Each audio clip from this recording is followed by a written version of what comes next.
Oh, All right. Mulligans and Hackers Golf, episode 120. 120, yeah, I think it is. 120. AGT Tour Championship recap. Here we are. 4 rounds. 4 rounds, 72 holes in the mountains to decide the tour champions for each flight. Our first time attending. Yeah, it was awesome. It was really good. You got to just take a step back. Outside of golf, the trip was awesome. Where we stayed was fabulous. Wish we would have got a little bit more time to explore it there, but as we'll talk about, we got involved in the extracurricular activities for the tour. But trip was great. Drive out was good. Get into our Airbnb. What a beautiful spot. And yeah, we're getting rocked and ready to start this 4-day championship. I have never, I don't believe, golfed 4 days in a row.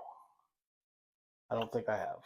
Yeah, well, I was saying that going into this, that I was asking you whether or not 4 days was going to be doable for you, because typically 4 days is a lot for most people.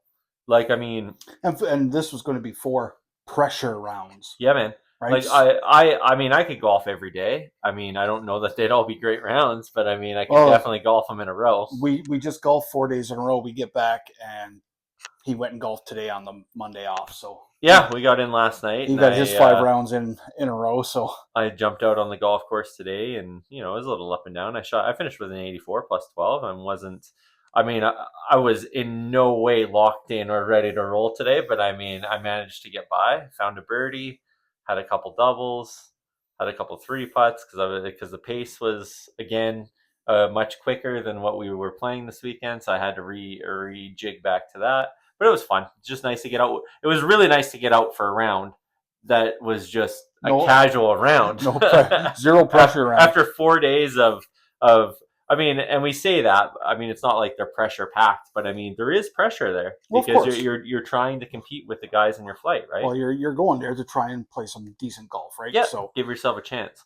Day 1, we get out to Wildstone. Day 1. Yeah. So you were playing in the C flight. I was. I was in the B flight, and so the rotation was Wildstone, St. Eugene, Bootleg Gap, Wildstone, as we'll discuss here.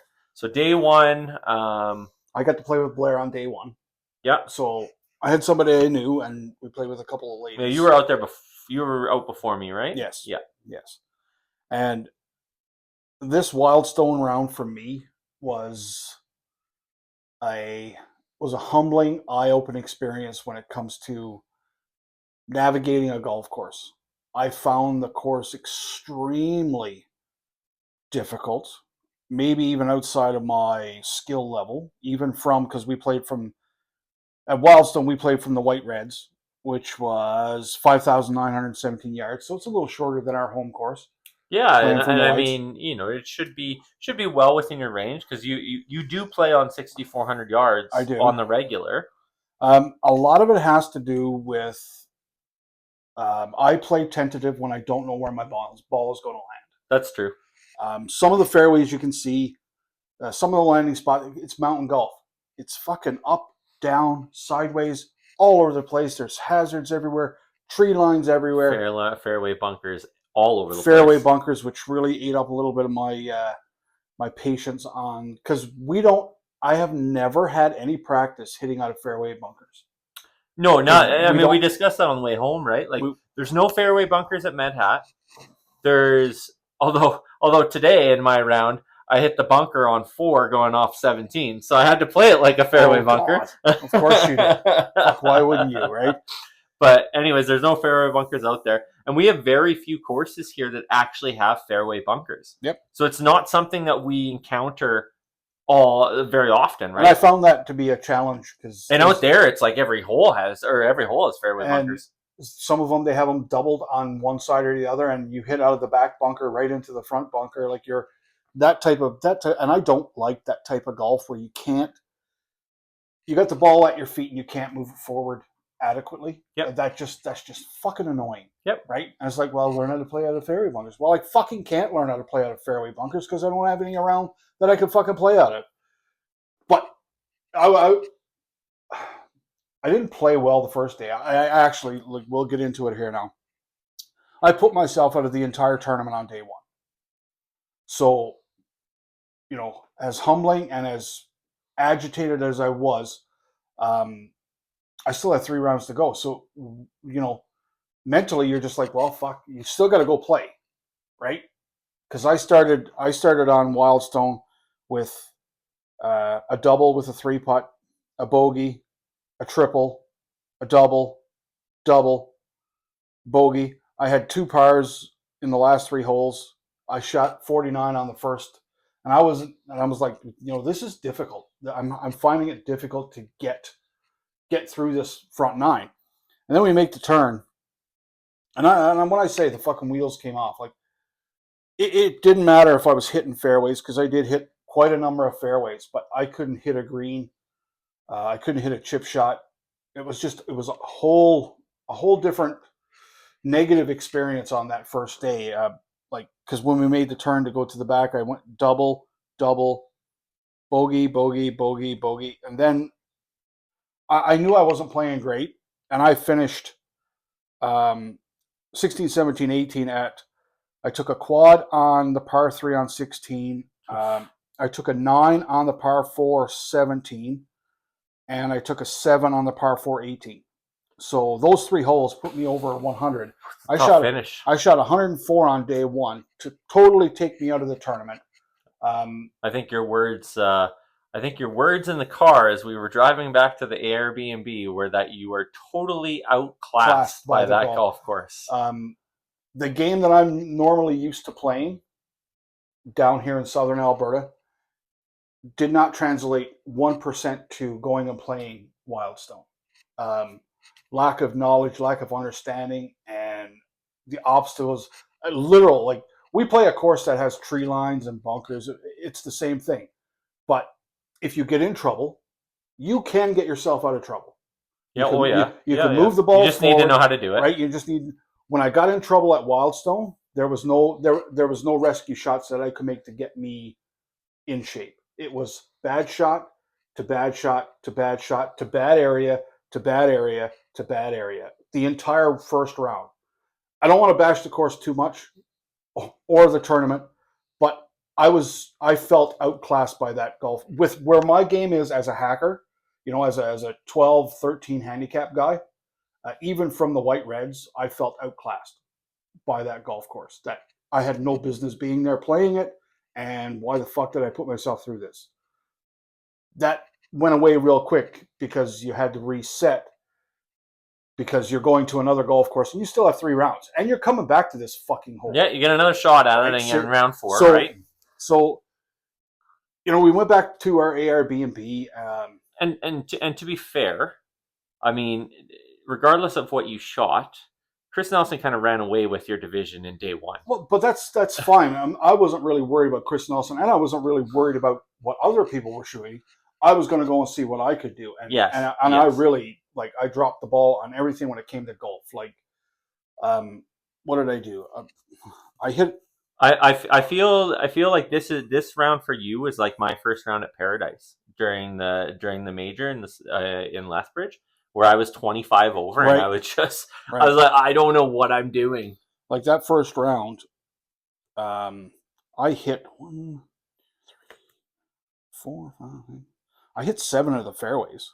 Yeah, so that's not bad. You hit half, roughly half. And I mean, on the par 4s, I hit the fairway on a par 4 on the par 4 18. I took a triple. I hit the fairway on number 10, which was a par 5. Yep. I took a double. Right. There's some fairways bogeys there, right? But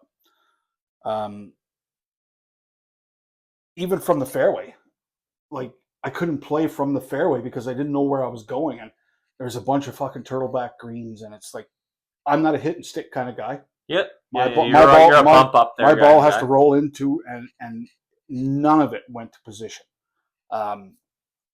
One.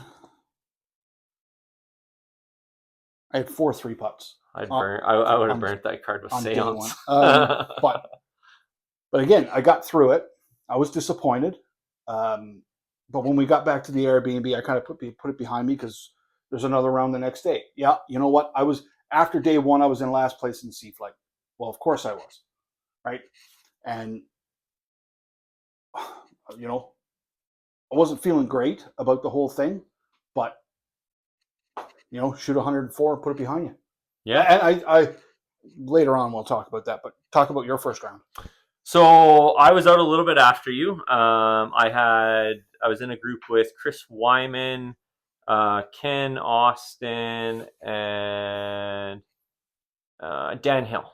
So the four of us went out. I started with rattled off 4 straight bogeys. I was playing from the blue whites, so 6,421 yards, which is basically what we play on the regular here, right? Yeah. So that equivalates. So I mean, I was in the B flight again, and I mean, I got a little overwhelmed the very first time I was in the B flight, but I feel pretty comfortable at home there now. I'm kind of settled in. Getting my 4 and 5 irons in my bag really helped me get comfortable there. Although this weekend I used a lot of 6 iron off the tee. Going back, like if I was wayward a little bit, I would always go back to the 6 iron because I know it can get me at 200 to 220 and consistently, right? So I rattled off 4 bogeys. I was 4 over through 4, parred 5, bogeyed 6, parred out the front. So I finished at a plus 5, 42 on the front. So all in all, pretty happy through the front 9. Yep. Bogey 10, par 11, par 12, bogey 13, tripled 14. Forgot how to play golf on that hole. That was like hit a horrid tee shot, hit a horrid another shot, hit a horrid another shot. Like, and I 3-putted for a 7, and I was just like, God, I got to get it off this hole. It was brutal. So then I responded on the longest par 3 on the course on 15 by parring it. And then I doubled 16, parred 17, parred 18. To go again on the back, I went, what did I go? 8 or 9? No, 7 over. 2, 5. Yeah, 7 over on the back for a 42. So I went 42, 42 for an 84. So never played the course, shot an 84. Chris Wyman actually shot an 83. He was the clubhouse leader for our flight after day 1. So after day 1, I'm sitting 1 stroke out of the lead. Looking like I had a triple and a double in there. That outside of that, really liked my round. So I mean, we kind of had a tale of 2 tapes on day 1 on our 2 rounds. Then I went and she kind of had the big break thing going on. So did the flop wall, and then we did you and I competed against each other for the paper break or whatever. You weren't into it because you were kind of I was kind of, I didn't want to do any of the extracurricular activities after that because I was kind of golfed out and I just needed to get out of there. So I just waited for you to do your thing, and then we got the hell out of there. Yeah, so I mean, after day 1, I was sitting in 2nd place in the B flight, 1 stroke back of Chris Wyman, and so we got in the car, we went back to the Airbnb.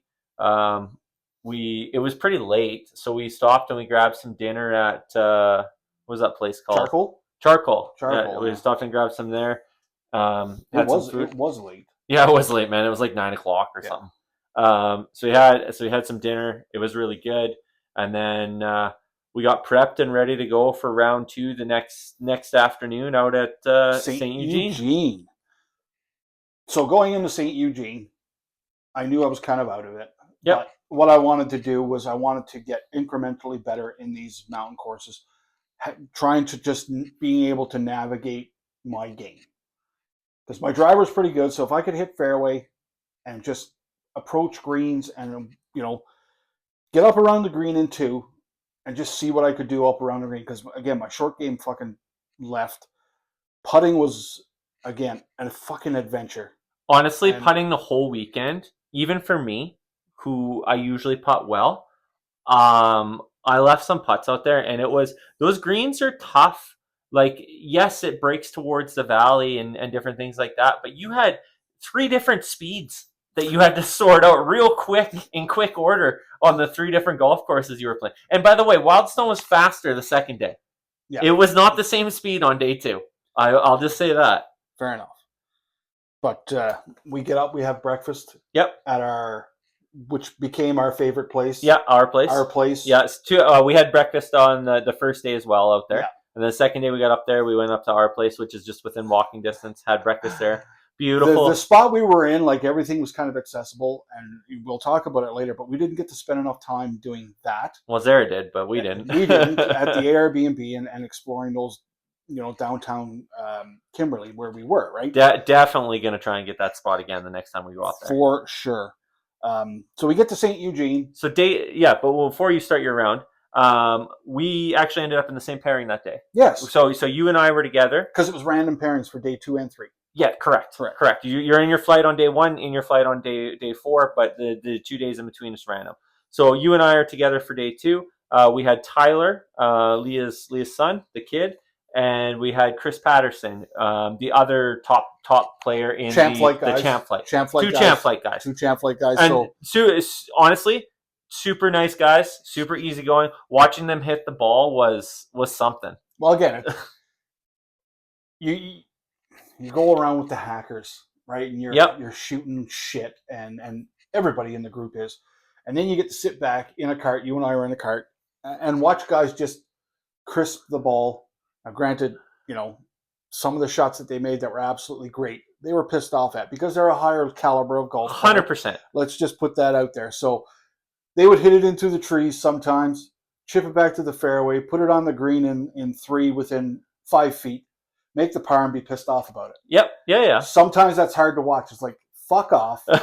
I think Chris even said, he's like, you got low stress pars over here and we're getting angry. He's like, and you guys are just dying for those. And I'm like, yeah, man. You know what I mean? But we get to St. Eugene, we start playing, and mentally you have to reset. Yesterday didn't happen. Yep. And you just got to play the round, right? And this whole weekend was huge for my mental game because it had to be.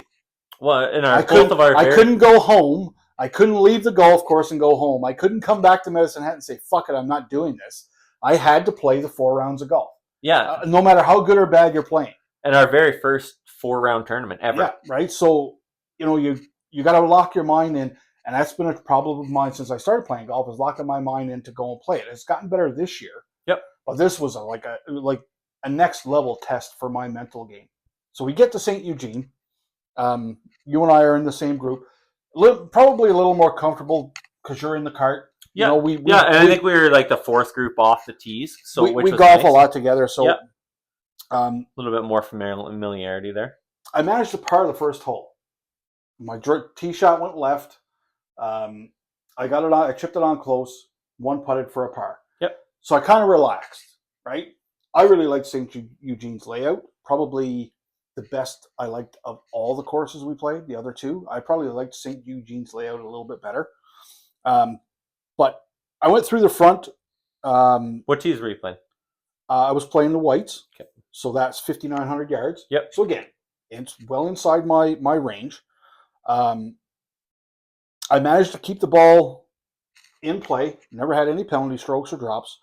I hit 4 greens, and of course I 3-putted 3 of them for bogeys, but that's neither here nor there. But I kept the double squares off the card on that first 9.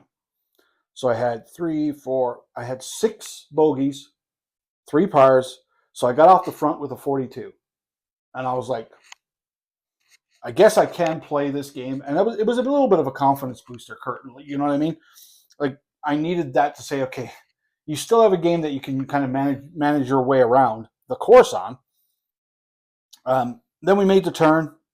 I bogeyed 10, double bogeyed 11, parred 12 with a fairway green 2-putt par. And I think that might have been my first fairway to green 2-putt par of the entire tournament so far. Bogeyed the par 3. Number 14 got away from me. I took 2 penalty strokes on 14, which was 314-yard par 4. Oh, right, because you went left into the bush and then right into the bush. Right. Yeah. Right. And I took an 8 on that hole. And that kind of, I won't say it kind of dragged me down, but it was kind of, I was doing well up until that point. And it was disappointing. Yeah, right? especially with how you'd gone through the last or the first 13. So then 15, 16, 17, and 18, I bogeyed them all. I hit a couple of fairways. I hit one green. I three putted that fucking green I hit, obviously. But I shot 48 on the back. So I managed 90. And that quad hurt because I could have broke 90 that day. But that's a 14 stroke improvement from the day before. That's pretty damn good. So I shot a 90. I was okay with that, walking off that course. And that was my second day. A little bit happier. Enjoyed the atmosphere of St. Eugene because there's a resort there. The driving ranges are cool at these places. I really enjoyed St. Eugene, probably the best out of all three of them. And I don't know, probably it's just because I played a little bit better. But yeah, I came out of that, and after day 2, I moved out of last place. Nice. So nice. I moved from 12th. No longer in the basement. I went from 12th to 11th. So I was like, here we are, moving up the scoreboard. I only need like 15 more days to fucking get to the top. But that was my St. Eugene round. I was happier with it. Could have easily been in the 80s, but I'll take a 90 at a brand new course that I haven't played before, and went from there. So I started bogey, then I went par, then I double bogeyed, then I birdied to get back to 2 over through 4. Then I promptly laid down a triple bogey on 5. Can't even remember what happened. I just ended up with a triple. Then I parred out the front once again, 4 straight pars to finish with a +5, 41. So 2 out of 3 sets of 9s were +5 so far. There you go. So then I go to the back. I go par, bogey, par, par, par, bogey, par, bogey. And on 18, I was set up beautifully for an approach in to at least get a par with a really good chance at probably at a birdie, because all I had was a flip wedge in, an easy flip wedge in for me. Well, I chunked it, and the approach shot on 18 is a par 5 approach shot, water in front, and you got to carry a lot of water from the marker. Well, I lost the ball. First lost ball all weekend, first penalty stroke all weekend, leads me to a double bogey. So I finished the back at a +5, 41. So I went 41-41 for an 82, playing from the Blues. And I was unhappy because I should have had an 80. So I leaked 2 strokes there, which was not great. But all in all, I mean, +10 at that course. I mean, for the first time ever playing there, I'll take it. So it put me up to a +22, and I was again at the end of the day 1 stroke off the lead, because the lead was +21. So 2 days in, playing in the B flight, playing with the big boys, and I'm right there. And I mean, the craziest part about all this is I don't hit my woods. And I'm playing from big yardages with these guys, watching these guys hit drivers, watching them hit 3 woods, watching them hit hybrids, and I'm hitting irons and irons only and wedges. You brought your driver? I did bring my driver and 3 wood, but they never, I mean, I hit a couple on the range, but they never really came out of the bag. But yeah, so after day 2, I was +22, 1 stroke out of first. So I was right there. And I mean, I had said going in, my goal for the tournament was, I knew I was going to be hard pressed to win, because playing in the B, I just don't think my game, like, I'm comfortable there, but I knew if I was going to have any chance to win, I had to really limit the damage and not bleed strokes, like putting a double on 18. And you were really going to have to put a 70 round in there somewhere. Yes, because that's exactly what happened, right? We've seen some guys in the B flight on day 2 that laid down some 70s, and they climbed up onto the top of the leaderboard, and that's what happened. So yeah, I was 1 stroke back after day 2. I gotta say though, St. Eugene, least favorite. Really? Least favorite course for me. It was probably my favorite, because the greens were totally different at St. Eugene. I hated them. Like, I mean, and we were playing with Chris and Tyler, and I think Tyler was complaining about the greens, and I'm like, dude, I was like, I'm nowhere near as good as you, but I completely agree, because I like a green that rolls true and is quick, and I play so much better on those type of greens. I had such a hard time with the pace on St. Eugene's greens, and they ate me up until probably the back half. Like I kind of ground my way through, but by the time I got to 9 or 10, I kind of had figured out the pace and it was good. But I didn't. I mean, they're all beautiful courses, but at the end of the Again, day, my least favorite of the three. again, all the courses are mountain courses, and they're all striking in their own way. Like beautiful scenery, everything is green. I mean, they look great, but then when you get to playing them, it's like, yeah, I might not like this or I might not like that. So we went back. We had a shower. We had a quick break. We came back down and we ate some food. We ate some food and hung out with everybody there for a couple hours. Get back home on day 2. Really, no time to do anything because you got to, have a shower, go to bed, and get ready for day 3. Yeah, and day three's tee times were noonish. Noonish, right around noonish. Oh yeah, noonish because day 3 was the horse race planned afterwards. So right. I had to go a little earlier. So all the horse race people were in the earlier tee times. Yes. And again, we had random tee times. So day 3, we're out at Bootleg Gap. And I'm playing from the whites at 5,988 yards from the whites. Yep. Totally random group. 3 guys I'd never played with before. That is what is. We got through that round. I'm not going to say any more on that. But I didn't mind Bootleg Gap either. Like when it came to the course, the layout, some of the areas I got in trouble because I didn't know where the landing spots were. It's tight. But same thing. I parred number 1, went off to the left, chipped on close for a par. Bogey number 2, double bogey number 3, bogeyed 4, bogeyed 5, parred 6 and 7. I took a penalty stroke on number 3. This course ate me up on penalty strokes. Oh, I doubled 8 and parred 9, so I got out of the front with a 43 with a penalty stroke. Not bad. So I was happy. Happy with that, right? 7 over. So 7 over through that. So then we made the turn. I took a penalty stroke on 10. I took a penalty stroke on 13, and I took a penalty stroke on 18, but I'll get to 18. So I triple bogeyed 10, which kind of sucked because, again, keeping the double squares off the card is kind of huge here if I wanted to play well, right? You got it. So bogeyed 11, bogeyed 12, bogeyed 13, parred 14, 15, took a bogey on 16. That was with a 3-putt because, fucking putting. What did I take there? I took a bogey on 17 and a bogey on 18 for a 45 on the back. So I went 43, 45 for an 88 with 4 penalty strokes in that fucking round. Jesus. Because number 18 was the par 5. I smashed my drive up the left on the fairway, and the fairway kind of rose up and disappeared behind it. Mm-hmm. And I was like, well, I'm just going to hit a 3-wood up here, get myself up over the hill. I'll be well inside. I'll be in gap wedge range. Golden. I fucking flushed my 3-wood. I'm like, oh shit, best 3-wood I've hit all weekend because my 3-wood's been kind of sketchy lately. Yep. Get in the cart, drive up over the hill. Well, what's out there? Water. Didn't have a clue it was there, right? No yardage books that you can look at the holes or anything, right? It's just all random. Yeah, and where did my ball go? In the fucking water. So then I had to take a drop fucking behind that. And that, again, you were not happy about that. Those type of things aggravate me because you know what? If we're there playing a tournament and we haven't played there before, there should be something. And you know what? This crap that's on the back of these cards isn't fucking good enough. If we're there playing a tournament like this, I want a yardage book so that I can open up the page and go to the hole and go, oh, there's water up front.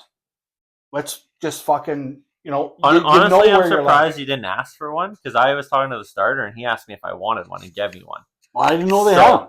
I didn't know they had them either. So, that's one thing. If we're going to do these courses and you're going to have, and you want new people to come, at least get the players' yardage books so they can look at what they're attacking on day 1 if they've never played the course before. The flip of that is, you could do it on Alberta or on Golf Canada. It does show you the distances to stuff. Yeah, that is true, but I don't use that shit. I'm a yardage book guy. I know. You're old school. That's what I use. And, everything is blind. Everything is new. And you're there and you're trying to play well. And you're doing it with one hand tied behind your back. And I was agitated. It's like, can I get a layout of what the fuck is going on here? But that's neither here nor there. I shot my best round of the tournament so far. shot an 88, got into the 80s, and I actually left there Feeling pretty good. feeling pretty good. And we went and did the horse race. Talk about your round first. Yeah, so again, I was playing from the blues, 6,430 yards. Started with a double, which I yanked my approach shot off to the left, didn't get out of the shit. Yeah, it started with a double. Then I went par. And then I rattled off 3 consecutive double bogeys. Like, I couldn't tell you the last time I had 3 doubles in a row. So that was not a happy camper. And then I went bogey, par to finish out the front at 10 over through 9. So now the group I was playing with at Bootleg was Bonnie, Scott. I played with Bonnie in round 1. Yeah, Bonnie, Scott, and Amanda. So we go to the snack shack at the turn, in between. Everybody's, using the bathroom, getting their food, whatever. Amanda comes out of the bathroom just like this, holding her wardrobe. Massive wardrobe malfunction. She's like, I gotta take the cart and I gotta go buy a dress. Her zipper blew up on the top of her dress, and it was just like she was like totally rattled. So she had just bought in that dress, I guess, the day before at St. Eugene. So she had to rush into the pro shop at Bootleg, get a dress, come back out to the tee box at 10, and she was saying, she's like, these ones don't even have shorts. It's just a dress. And she tells me in Scott, she's like, you guys can't watch me when I swing. She's like, you guys can't be watching. We're like, okay, well, just eyes forward. We'll listen for your ball, and hopefully we'll see it going forward. And then she was pretty, she was very careful about picking up her ball and stuff. And we were trying to, not make her feel uncomfortable and just keep our eyes averted. Because, I mean, she's still trying to play golf. But, I mean, it rattled her for a little bit. So that was kind of unfortunate. But, man, the other thing about those two, money off the tee. Money. Like, Amanda could drive that ball. She hits a bomb off the tee. Me and Scott both looked at each other, and we looked at her, and we're like, bet you you're fun on scramble teams. Like, I even said to her, I was like, you should come play on my scramble team. It'd be a good addition. But anyways, getting back to the round. So I was 10 over through 9. I bogey 10. So I'm 11 over through 10. I par 11. Well, look at that. I'm back to bogey golf through 11. Then I birdie 12. Holy fuck. I'm fucking 10 over through 12. Par 13. Okay. 10 over through 13. Then I lay down a triple on 14, which kind of kills me. Par 15, par 16, 17, short little downhill par 3. I have a gap wedge in my hand. It's an easy shot. Like, easy. I shit shank it left off the side, and I end up having to take a drop. Chip on, 2-putt, end up with a double. And then I bogeyed 18 to finish. So I go 46 on the front, 42 on the back. And I also shot an 88. But a less happy 88 than your 88. My 88 was happy. Yours was not happy. So the problem with my 88 is Scott is also in my flight. He shoots a 73, a plus 173 to shoot up the leaderboard and take over. Or I don't know if he took over first, but he was right there. He was in the top 4 anyway, so put himself into the final group. So I shot an 88, and I actually dropped to, I think I was tied for 5th or tied for 6th at the time. So overall, I mean, I actually don't mind that golf course. It's a little tight. But I was not accurate off the tee that day. I find there's some of the par 3 elevated tee boxes. Oh, they were fun. Were absolutely nuts. Because again, I don't play that type of game, and I'm there and I'm looking at it going, fuck, what do I do? Like, how do I even get the ball close to this? Like, you're trying to do the mental gymnastics in your head about yardage and stuff like that, but it was if you played it more, you'd be able to navigate it more. Yeah, but, it was a struggle. Out of all the greens, I would say I liked bootleg gaps the most because they rolled the best and rolled the truest. But yeah, overall, I mean, I struggled a little bit in that round. I was plus 16, which in the B flight is not going to do you any favors. No. So I lost ground. I think I was, what was I? I was plus 38 after the second day, and I want to say I was 13 strokes back. I went from 1 back to 13 back in 1 round. And because that's how, like, Clem and Paul and Scott all shot, like, I think Tom, those guys all shot like seven over or better. So they all laid down really, really good rounds.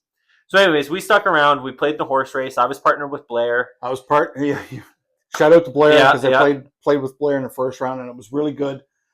I enjoyed the fact that I got to play at least 1 round with Blair, and we did some hanging out on the driving ranges every day pretty much.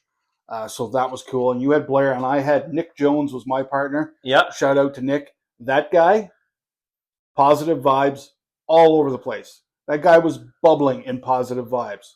What a gem. And I was so cool I got paired up with him in the horse race. And I let him tee off first because we played that. Oh, yeah, alternate shot. Shot, that's par how she 4. goes, yeah. And he hammered his drive, and it actually rolled over the back of the green.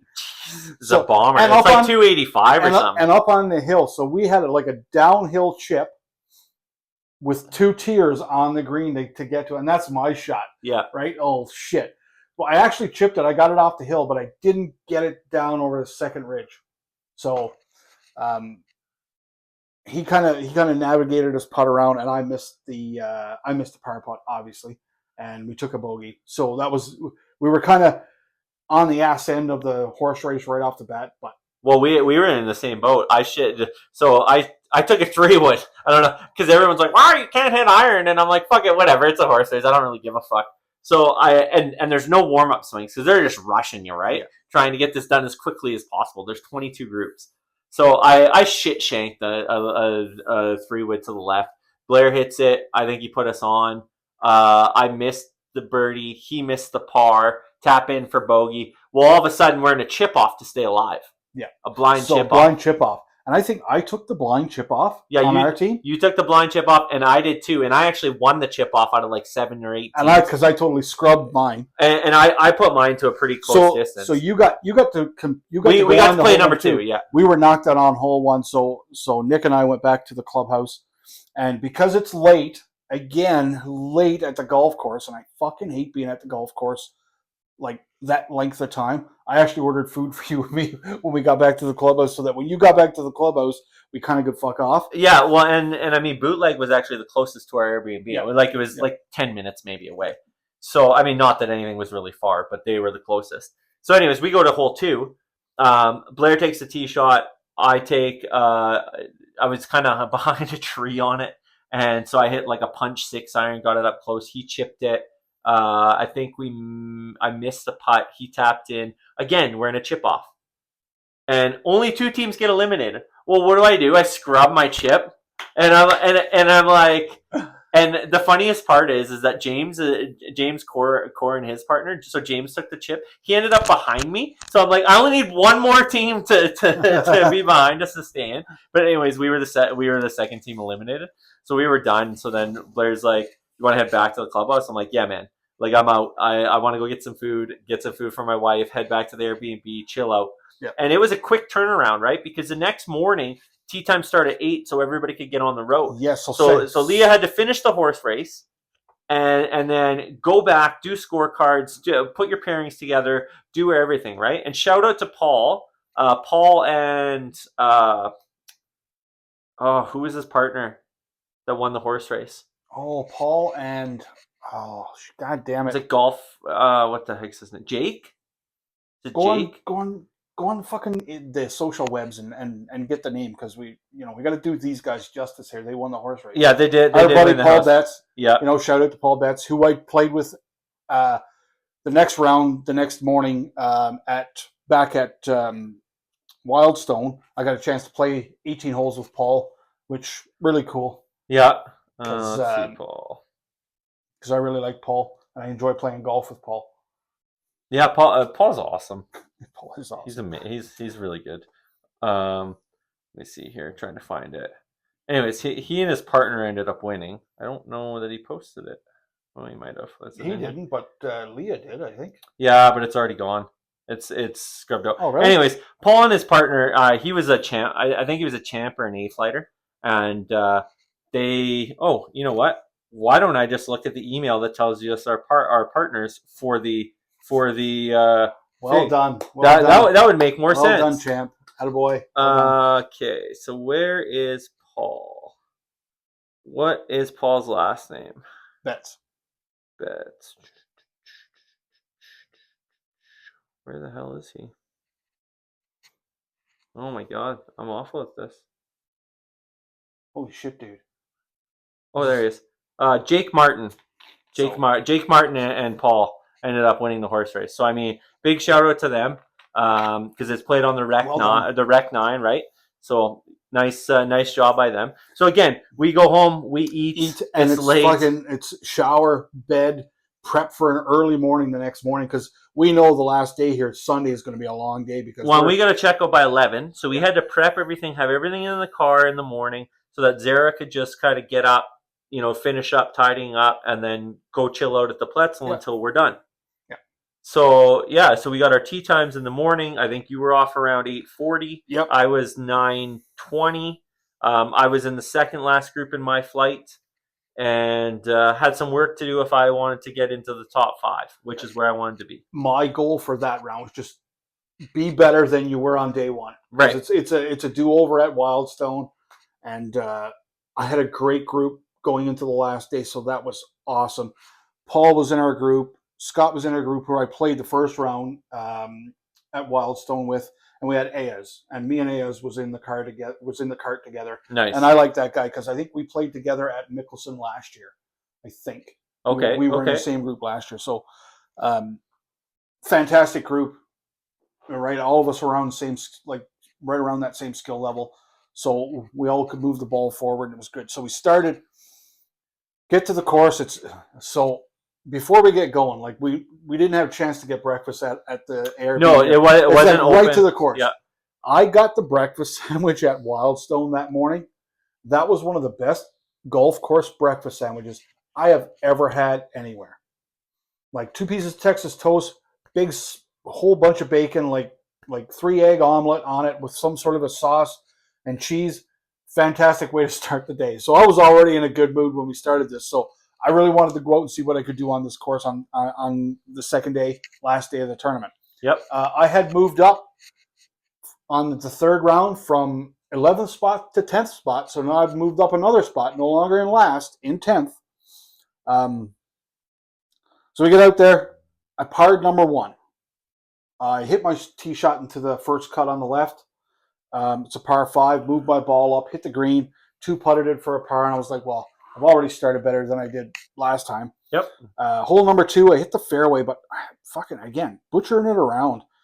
Took a double. Bogeyed number 3. Then we get to the short par 4, number 4. Okay. It's a short par 4 from the whites. Risk reward. White red again at Wildstone here. That one measures 253, and it's a par 4. So I hit my drive into the bunker, obviously. Which one? The one on the right, the big sweeping, right with fescue on top and shit. So I'm in the fairway bunker. I'm like, I don't know. Smart play would have been to go out sideways and take your medicine, right? But I'm like, this is a fucking short par 4. I went in the bunker and I fucking thinned it out. It got up to the top.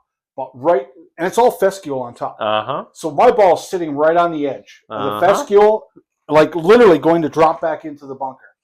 So I'm like, fuck it. I smacked at it. It didn't go anywhere. Stayed right where it was.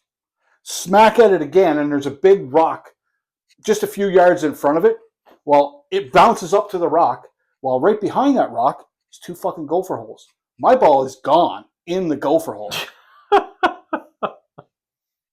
So, take a drop.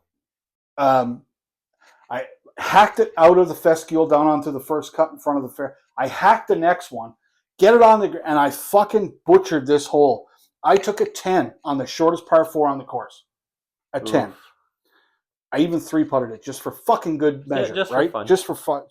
So I wasn't rattled, but I was like, how do you? It's the last day of the tournament. You want to try and do a little bit better. You butcher this hole. How do you recover? For me, it's difficult because I walk off that hole and go Like, what do I do the rest of the round? Right? What do I do? You know, do I just go and fucking finish last again? Finish 12th because I butcher this? So we get to the next hole, number 5. I take a triple on the next hole. Jeez, man. So those 2 holes, a 10 and a triple, and 9 over. And I'm like, fuck sakes, haven't had a birdie all weekend. Like, you know, it's mentally wearing me down, right? And I'm trying to maintain. You know, don't be the Alvin asshole because all these other guys are playing and they're having fun. Don't go into your fuck this shit type of throwing clubs, yakking, right? Just let it go. So I kind of let it go. So we get to the next hole. It's a par 3, 123 yards. I hit my fucking drive, tuck it tight. It's literally tapping birdie. And I tapped in for a birdie after this fucking butchery. And Isn't that the way golf goes? I birdied that hole and I won the fucking snip on it. Nice. So I won some cash out of it. Oh, fuck. And I mean, I don't know if that made me feel better or if I just wanted to literally eat my golf clubs after that. So the next hole is a par 5. I go fairway green, 2-putt par. I'm like, Jesus Christ. You know, and you're in your own head going, see, you know, you can do this. And you look in the rearview mirror and go, all this fucking shit you've done and you know, triples and quads and fucking a 10 and, you know, you could put these little strings of fucking, you know, what is it Bob says? You know, momentary... Brief mastery. Brief mastery, right? And so fucking brief they are. So then I bogeyed 8 and bogeyed 9. Got out of the front with a 54. All right. So with a 10, that's pretty good. So now I'm like, you know, I don't want to shoot 100 again. I really don't want to shoot 100 again. Not on this course. You know, you want to improve, right? So we make the turn and go to the back 9. Well, I've never had a streak like this before. I hit 7 greens in a row on the back. Well done. I've never had a streak of hitting greens like that in my life. That's crazy. Ever. I hit 7 in a row. Now, hitting greens. If you could fucking putt. None of these, maybe one of these was maybe outside of 2-putt range. Okay? Maybe one. I 3-putted 4 of those 7 greens. Oh, Alvin, that's 4 strokes right there. No fucking birdies. Just 3-putted 4 of the 7. Managed some pars though, right? And no double squares here. And then I hit the fairway on 17 and 18 too, but I couldn't hit the greens. I bogeyed 17, and I'm like, you have kept double squares off the card the entire back 9, right? So we get to 18. I hit the fairway. I hit my second shot because it's that one going down. 18's hard, man. It's long. What were you? What was it playing at for you guys? For us, it was 438. Yeah. So I crushed my drive out there. Par 4, 438. Par 4, 438. So I crushed my drive out there, and I'm looking down at the green, and I'm like, you know, if I could just hit my 3-wood and a small dispersion and get it down there, chip on the green, 1 or 2 putts, and get the hell out of there. Well, I fucking shank my 3-wood down to the right side of the green in the trees. So I'm like, fuck, right? Like, fuck. Get down there. I could see my ball. My ball is here. Right behind it is a tuft of fescue. Like, literally, it's leaning right again. And that's the only thing. It would have been a great lie if that wasn't there. Of course. So I hit it out. It goes right out to the front of the green. I fucking hacked my chip shot on. And I fucking 3-putt it for a 7. On the last fucking hole. Tough way to end your tournament. I get out of the back with a 43. So I went 54, 43 for a 97, a 7-stroke improvement over the first round. And you know what? Walking off with that crew, I was like, you know what? That's okay. I'll take it. So I finished in the tournament in our 12-man flight. I finished 10th. Yeah. Got a snip. Plus 87. And, walked out of there with a new respect for the mental game. mountain golf in general, because fuck, that is an animal that I am not used to playing. Yeah, and that was my 4 days. So for me, we were going in. I had an outside chance. I just had to lay down a good score. So I was in a group on the final day with Chris Wyman, Brian Payne, and Devin Wade. And so I went bogey, bogey, par, 3 bogeys in a row, par, par, and then bogeyed 9 with a 3 putt to go for a 6 over 43 through the front. Okay, no double squares, everything's good. I'm okay with that. Could like to have maybe 1 or 2 of those back, but all in all, not bad.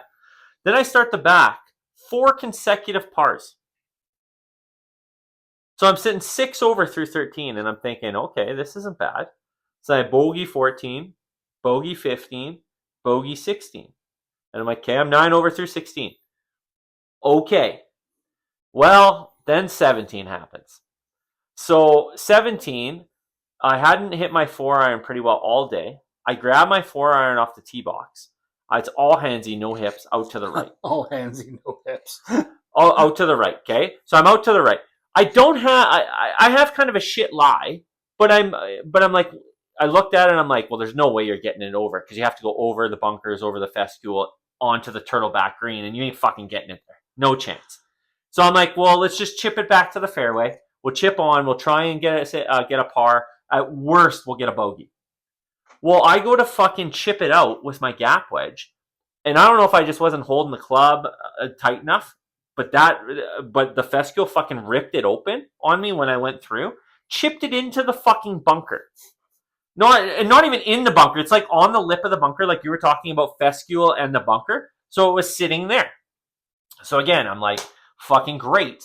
So again, I grabbed my gap wedge, or I think I grabbed my 9-iron actually. So I'm like, okay, I'm going to chip it up and over and try and put it onto the fairway because there's no way I can get over the fescue that's in front. Well, again, goes the wrong fucking direction, ends up in the shit. So 1, 2, 3. Then I'm into the fucking fescue. So I get a gap wedge on. I have a better lie. I'm beside the green in 4. 5th shot, I chip on. And then, just for shits and giggles, I 3-putt to take a quad on 17. Very unhappy. Get up on 18. Have that exact same 4-iron in my hand. Man, did I fucking hammer a 4-iron up that fucking fairway. And I crushed it. And the guys are like, that was a good swing. I'm like, yeah, that's an angry swing. That's a really fucking pissed off because I was going to make some ground up today and, get where I needed to be. So then I took a 6-iron because that was a really long hole for us from the blues. The blue whites. And so then I took a 6-iron, ended up right of the green, chipped on, 2-putted for a bogey. So on 14, 15, 16, 17, 18, the last 4 holes, I went 8 over, which destroyed my round, took me to an 86, 43, 43. So I was plus 14. And in the end, it wasn't quite enough to climb inside the top 5. I ended up 7th. I was 2 strokes out of the top 5, and 3 strokes out of the top 4, and 6 strokes out of the top 3, all within my range, which kind of irritates the fuck out of me because of how poorly I played that hole. But first time through. I mean, I gotta congratulate Clem who. Well, let's do a rundown of all the winners. Yeah.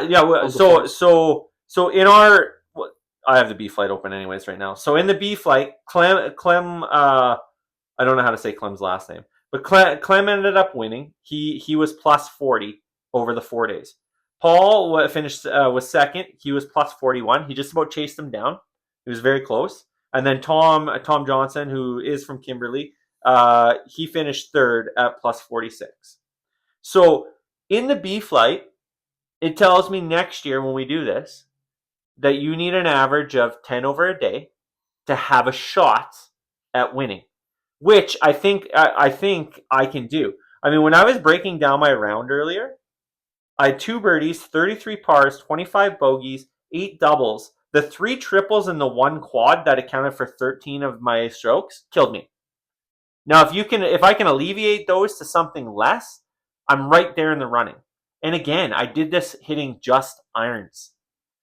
I'm going to work my ass off to try and get consistent enough with my driver, because if I can get longer, I can really, really close the gap, because my short game is just as good as most of these guys. So, let's go to the champ flight, I guess. We'll start from the top. Yeah. So champ flight winner ended up being Chris Patterson, who we played with on day 2. Congrats, Chris. Congrats, Chris. He finished over at a +9 for the weekend. Tyler finished second at +22. And then Brandon Streliski finished third at +24. In the A flight, we had Kyle Arink. He finished at +7 for the weekend. Very, very consistent. Brandon Hopkins was second at +17. And Ken Mercier was third at +35. And this was the flight that Leah was playing in. She finished at +50, and she had posted on her socials. This is the first time at the Tour Championship she shot all 4 of her rounds in the 80s. So good job, Leah. Shout out to you. You did well. You seemed pretty happy with your results and held your own in the A flight. So great job. Going to the C flight. If this will load, because we were going to the C flight. Let's go here. Okay, or not. Just going to hang out. Dun dun dun dun dun dun dun. The C flight.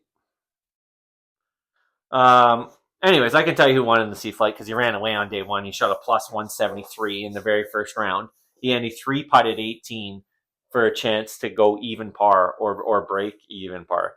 Chris Nelson won. Congrats, Chris. Yeah, Chris was on fire all weekend. He played really well, and he just pulled it out and did his thing out there. Why is this not loading? This is irritating me now. Stupid phone. I'm gonna have to get this loaded. And then I think our buddy Blair was in contention the second on the last day for the D flight, but just couldn't pull through in the end. I think he finished 3rd or 4th or something like that. I'm just waiting for this to load up. But while we do that, what was your favorite course of the 3, Alvin?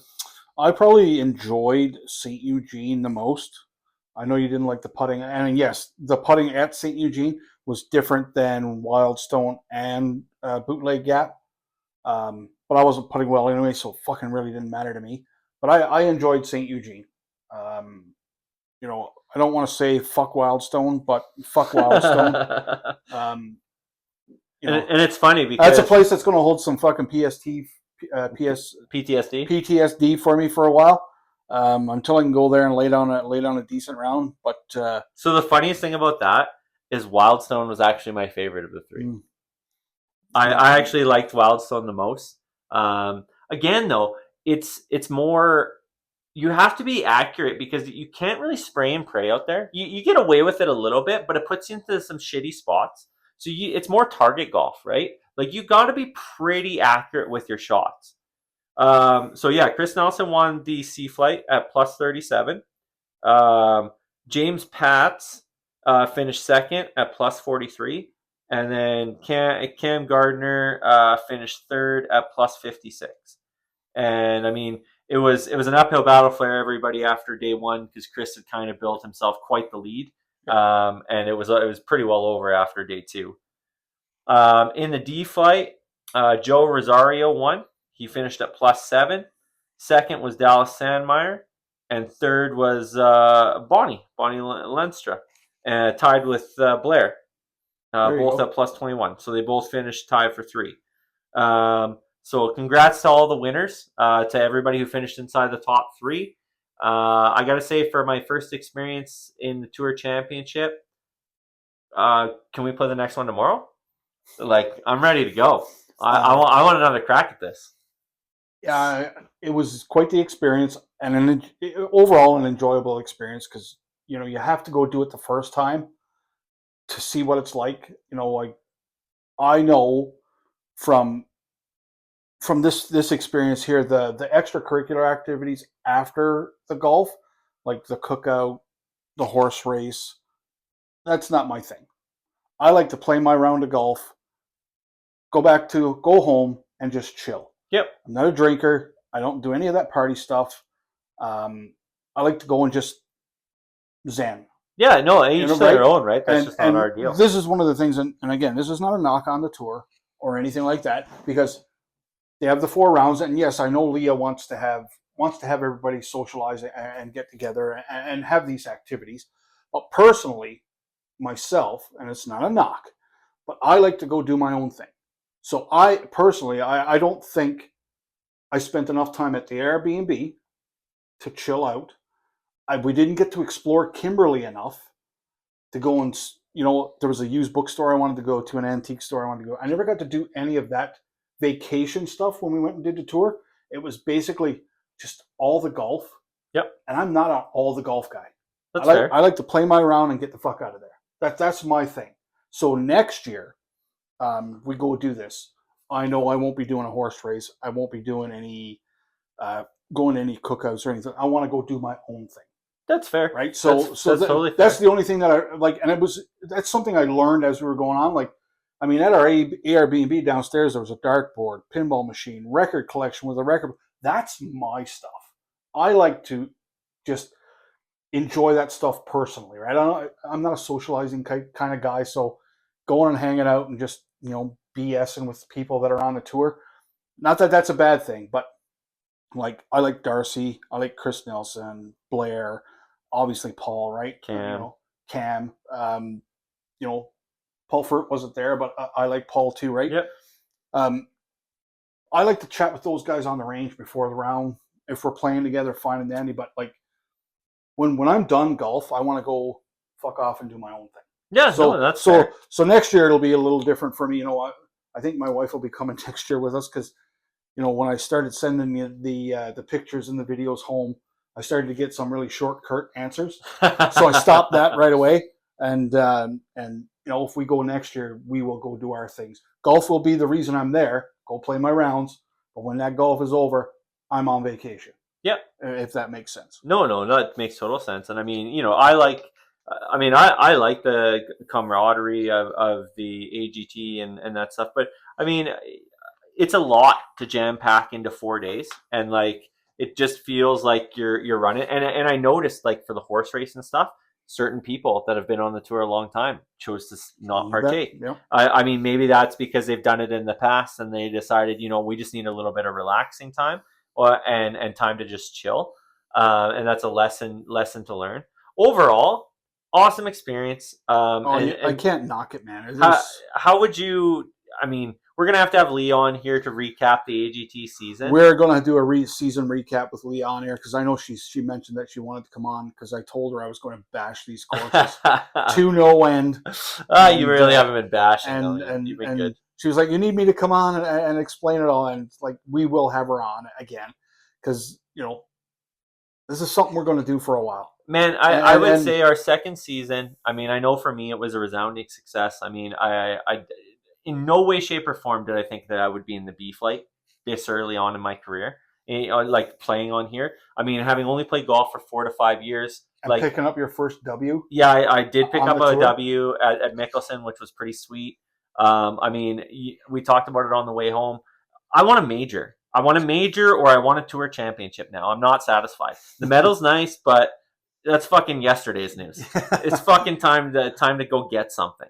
Hopefully I got enough points to get into the President's Cup. That was the goal. I mean, I would have liked to get a couple of spots higher, but at the end of the day, it is what it is. The chips fell where they fell. Hopefully I'll have enough points to crawl in there. And then I can go to the President's Cup next May, which would be fucking awesome.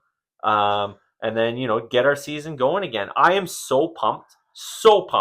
I want the next season to start now. I said to Darcy, I think it was Darcy, when we were at the clubhouse after the round, I was waiting for you to come in. I was like, I can't wait to see next year's schedule already. Mm-hmm. To start planning on where we're going to be because we want to we want to do a weekend up towards Edmonton at one, because those are courses that we Never played. Yeah. So we want to get up there, right, and get the experience of playing them, because I need to play courses to get to know courses. Have a weekend where we go and we play, a weekend where they're back-to-back days up in that area, and just go up on a Friday, play those courses, come back on the Sunday. You're going to go to Ponoka next year at the match play. I know you're going to be there. I am probably going to go to be your caddy. Just what, at the match play? No, you'll be at the match play. I'll be at the match play. You'll probably come to the President's Cup. I'll come to the President's Cup to be your caddy, and be an alternate if something happens. Yeah. Right. But because I want to go and get that experience too, and just have the fun, and then we can do some more content there and stuff like that. But yeah, I'll be at the match play next year. I'll do match play at Ponoka, and probably going to do both of the signature events. Dude, I'm Pinebrook and Mickelson, right? I'm excited. I just want to get back out there. I want another shot at it. It's like a drug. It's like a literal addiction.